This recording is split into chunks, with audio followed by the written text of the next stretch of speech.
निर्णयमा पढेर सुनाउँछु। 4वटा निर्णयहरू भएको छ।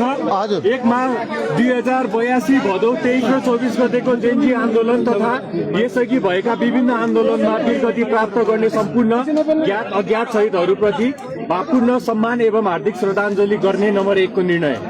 नम्बर 2, नेपाल सरकारको प्रवक्तामा माननीय शिक्षा विज्ञान तथा प्रविधि मन्त्रीलाई तोक्ने। नम्बर 3, सरकारको शासकीय सुधारका 100 कार्यसूची स्वीकृत गर्ने। त्यो 100 कार्यसूची भोलिसम्ममा प्रकाशित हुन्छ।